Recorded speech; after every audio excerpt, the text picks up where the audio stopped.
আসসালামু আলাইকুম দর্শক, আপনাদের সাথে আমি আতিক রহমান পূর্ণিয়া, পূর্ণিয়ার খোঁজ, পূর্ণিয়ার ভিউ ইউটিউব চ্যানেল এবং ফেসবুক পেজে স্বাগত জানাচ্ছি আমাদের নিয়মিত আলাপচারিতার অনুষ্ঠান খোঁজ খবরে। আমাদের আজকের অতিথি সিনিয়র সাংবাদিক এবং রাজনৈতিক বিশ্লেষক জনাব মাহবুব কামাল। কামাল ভাই, আমাদের দর্শকদের পক্ষ থেকে আপনাকে অনেক অনেক শুভেচ্ছা এবং সালাম জানিয়ে অনুষ্ঠান শুরু করছি।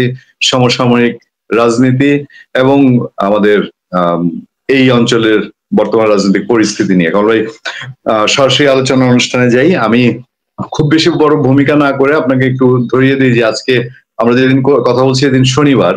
গত রোববার বাংলাদেশে অন্তর্বর্তীকালীন সরকারের পক্ষ থেকে আনুষ্ঠানিক ব্রিফিং করে দেশে এখন চলমান রাজনৈতিক যে সংকট, যে দলগুলো দেশে অ্যাক্টিভ আছে তাদের মধ্যে গণভোট, জুলাই সনদ বাস্তবায়ন, এইসব বিষয়ে তারা বল ঠেলে দেয় রাজনৈতিক দলগুলোর কোর্টে, যেটা অনেকেই সমালোচনা করছেন যে সরকার নিজে যেটা সমাধান করার কথা বা অনেক কিছুতেই সরকারের সমন্বয়হীনতার অভিযোগ আছে, সেই জায়গায় রাজনৈতিক দলের পেছনে ঠেলে দিয়েছে। রাজনৈতিক দলগুলো আমরা যদি বলি যে মোটামুটি মিরাকেল কিছু না ঘটলে তারা কোনো নিজেরা সংলাপে বসছে না।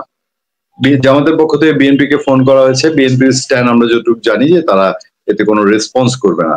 এই সংকট এখন কোন দিকে যাচ্ছে, সরকার কি করতে পারে বলে আপনার বিশ্লেষণ মনে করে এবং এ থেকে উত্তরণের উপায় কি, জনাব মাহবুব কামাল? শুনেন, আপনি একটা জিনিস নিশ্চয়ই খেয়াল করতেছেন যে ধরেন যে যারা এক সময় ইভেন 7-8 মাস আগে, 9-10 মাস আগেও ইউনূস সরকারকে আনকন্ডিশনাল সাপোর্ট দিয়ে গিয়েছিল, তারা কিন্তু এখন মুখ খোলা শুরু করছে। আপনি নিশ্চয়ই খেয়াল করছেন। এবং চতুর্দিক থেকে অ্যান্টি গভর্নমেন্ট একটা সাউন্ড আমরা পাচ্ছি। এবং যে সমস্ত ল্যাঙ্গুয়েজ ব্যবহার করা হচ্ছে, যেমন ধরেন আপনার গণফোরামের যে অ্যাডভোকেট সুব্রত, উনি বলতেছেন যে এটা কি আপনার বাপের চাকর আমরা, এরকম এরকম কথা বলতেছে। তারপরে ধরেন যে যারা মানে একজন অ্যাডভোকেট বলতেছেন যে চোখের সামনে দেখছি দেশটা কিভাবে 12টা বাজিয়ে ফেলছেন ইউনূস সাহেব। তারপরে জিল্লুর যে আপনার গণ অভ্যুত্থানের একটা বড় স্টেক হোল্ডার আছে, সেও আজকে নানা রকম কথা বলছে। সবাই অ্যাকচুয়ালি এখন ডক্টর ইউনূস হ্যাজ বিকাম মানে common enemy of the country, এবং যেটাকে ইংরেজিতে যেটাকে বলে ওয়ান এগেইনস্ট অল, এমন তার বিরুদ্ধে সবাই চলে গেছে আসলে। ইনফ্যাক্ট মানে আপনি যদি বলেন যে জামাত এবং এনসিপি ছাড়া অ্যাকচুয়ালি সবাই চলে গেছে। এবং এটা কারণ আছে, যথেষ্ট কারণ আছে। Doctor Yunus has played very foul, খুব ফাউল প্লে করছেন এই 12 মাস।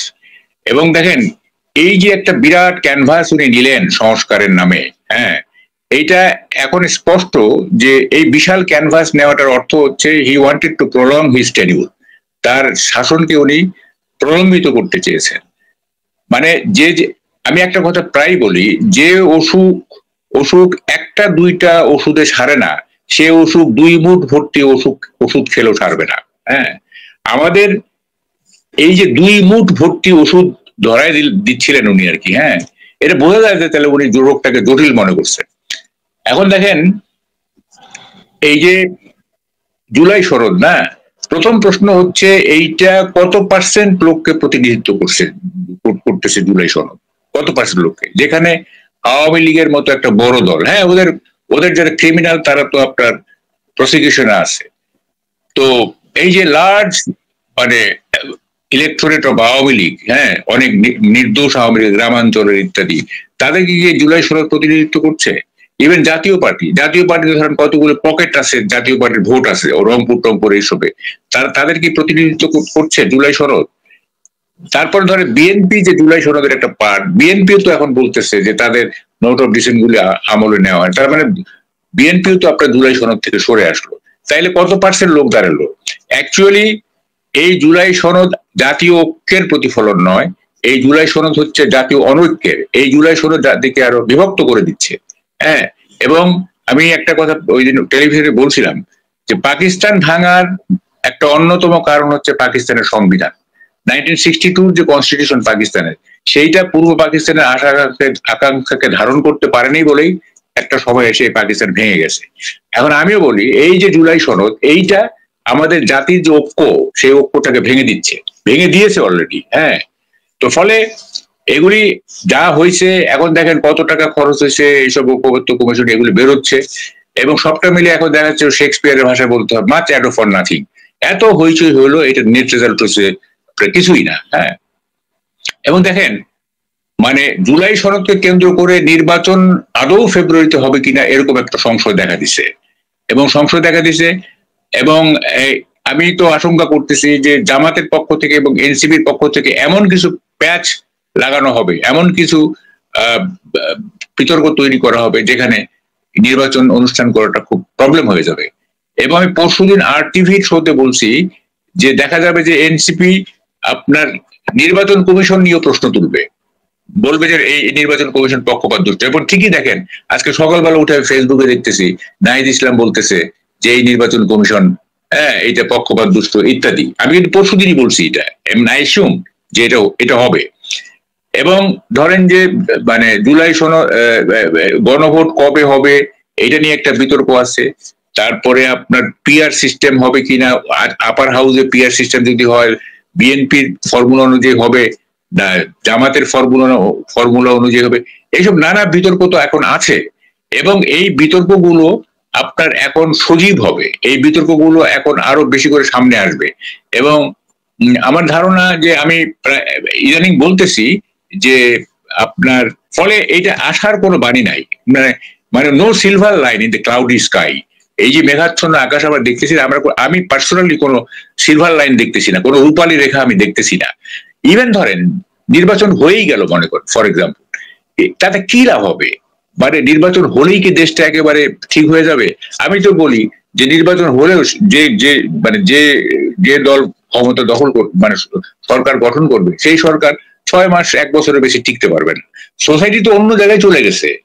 হ্যাঁ, সোসাইটি অন্য জায়গায় চলে গেছে, এইটা নর্মাল সোসাইটি না। হ্যাঁ, এবং এই যে নর্মাল সোসাইটি, এইটা একটা অ্যাবনর্মাল সোসাইটি যে তৈরি হলো, এইটার পেছনে চিফ অ্যাডভাইজার লার্জলি উনি দায়ী। হি ইজ রেসপন্সিবল ফর মানে এই সোসাইটিকে অ্যাবনর্মাল সোসাইটি বানানোর জন্য।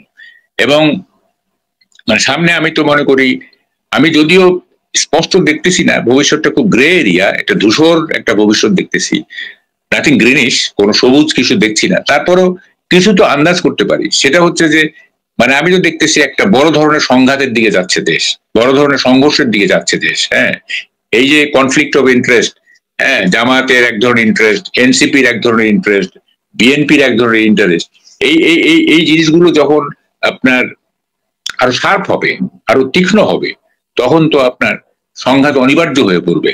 সুতরাং মানে যা মানে আমরা তো আর বর্তমানের চাকাকে অতীতে নিয়ে যেতে পারবো না, ওগুলো তো ভুল সংশোধনের তো আর কোনো সুযোগ নাই। তবে যেটা করা উচিত ছিল 8ই আগস্ট ইউনূস সাহেব ক্ষমতা নেয়ার পরে উইদিন 6 মান্থস একটা মোটামুটি সংস্কার করে একটা, শুনেন মানে এইটা আপনার একটা দীর্ঘ আলোচনা, আমি সংক্ষেপে বলি, 3-4টা সংস্কার হলেই কিন্তু আর কোনো লাগতো না। হ্যাঁ, কিন্তু এই যে 84টা এত আলাপ আলোচনার পরে 84টা জটডাউন করা হয়েছে, সেখান থেকে আবার বোধ হয় 48টা বোধ হয় জুলাই সপ্তাহে, এত কি দরকার? কোনো বাংলাদেশে এমনি সাধারণ আইনই মানা হয় না, যে আইন মানলে কোনো অসুবিধা নাই সেই সব আইন মানা হয় না। আর আপনি এতগুলি সংস্কারের আইন আপনি করবেন, এগুলি কেউ মানবে যদি রাজনীতিটা ঠিক না হয়? আমি তো বলি পলিটিক্যাল সায়েন্সে একটা কথা আছে যে constitution comes when politics fails. রাজনীতিতে যখন ফেইল করে তখন সংবিধানের প্রশ্ন আসে। রাজনীতি যদি মানে খারাপ হয়ে যায়, রাজনীতি যদি ঠিক মতো অ্যাকোমোডেটিভ না হয়, একটা সহনশীল রাজনীতি না, হাজারটা কনস্টিটিউশন দিয়ে আপনি কিছু করতে পারবেন না। কত দেশের আপনার হাইতি, ভেনেজুয়েলা থেকে শুরু করে ডোমিনিয়ন রিপাবলিক, সবাই তো 20 বার 22 বার 16 বার 15 বার টোটাল সংবিধান চেঞ্জ করে ফেলা, খোল নলচে পাল্টে ফেলা হয়েছে। তো সেগুলি কি ভালো হয়েছে? সেই দেশগুলি কি ভালো হয়েছে? ভালো তো হয় নাই। বরং যে সমস্ত দেশ নামে মাত্র সংবিধান, যেমন ইউকে, কানাডা, তারপরে ধরেন যে নিউজিল্যান্ড, এগুলো তো ভালো চলতেছে, ওখানে তো কনস্টিটিউশনের অত স্ট্রিক্টনেস নাই, তাই না? ফলে আমরা কনস্টিটিউশনকে স্ট্রিক্ট করতেছি, কিন্তু মানে সোসাইটিকে ওই কি বলে যে ওই কনস্টিটিউশন উপযোগী না করে নাগরিকরা হয়ে গেছে আপনার আইন ভাঙার পক্ষে। হ্যাঁ, আর আপনি আইন দিয়ে তাদেরকে বাঁধতে চাচ্ছেন। এটা হয় নাকি কখনো? আপনাকে করতে হবে অ্যাকোমোডেটিভ পলিটিক্স, যে সবাইকে আমরা অ্যাকোমোডেট করব, একটা রেইনবো সোসাইটি করব, সবাই সবাইকে সহ্য করবে। হ্যাঁ, ইন স্পাইট অফ অল ডাইভার্সিটিস। গণতন্ত্রের সবচেয়ে ভালো সংজ্ঞা হচ্ছে democracy is an art of living together with ডাইভার্সিটিস। মত পার্থক্য সত্ত্বেও একত্রে বসবাস করার শিল্পের নাম হচ্ছে গণতন্ত্র। তা আমরা তো একত্রে বাস করতে পারছি না, উই আর লিভিং অ্যাপার্ট। হ্যাঁ, আমরা পৃথক পৃথক হয়ে যাচ্ছি এবং বৈরীমূলক সম্পর্ক হয়ে যাচ্ছে। এইখান থেকে আপনি আইন দিয়ে বাঁধবেন তাদেরকে, আইন দিয়ে বাঁধবেন কোন আইন? মানে বাংলাদেশে তো আমাদের তো অভিজ্ঞতা, গত 16 বছরের যে রেজিম, এই রেজিম কি কনস্টিটিউশন অনুযায়ী চলছে? কনস্টিটিউশন কি বাধ্য করতে পারছে এই রেজিমকে? পারছে? বা কনস্টিটিউশন কি আপনার এই যে জিয়ার আনকনস্টিটিউশনাল গভর্নমেন্ট আর এটা কি ঠেকাইতে পারছে? এর সাথে আনকনস্টিটিউশনাল এটা ঠেকাইতে পারছে? কনস্টিটিউশন কি ঠেকাইতে পারছে? হ্যাঁ, একটা আর্মি জেনারেল এসে যদি বলে যে এই পরিস্থিতি আর চলতে দেয়া যায় না, it is a historical necessity to take over, আমরা ক্ষমতা গ্রহণ করলাম, আমি হাইপোথেটিক্যাল বলতেছি, এটা আমরা চাই না, বললো, সে তো কনস্টিটিউশন হেল্ড আপ করে দেবে। কি দাম থাকবে কনস্টিটিউশনের? হ্যাঁ, তখন তো মানে মার্শাল ল মানে তো হচ্ছে negation of all civil laws. তখন তো সমস্ত সিভিল ল গুলি নিগেট হয়ে যাবে, তখন তো মিলিটারি মানে ল ইনঅ্যাক্ট হবে, তাই না?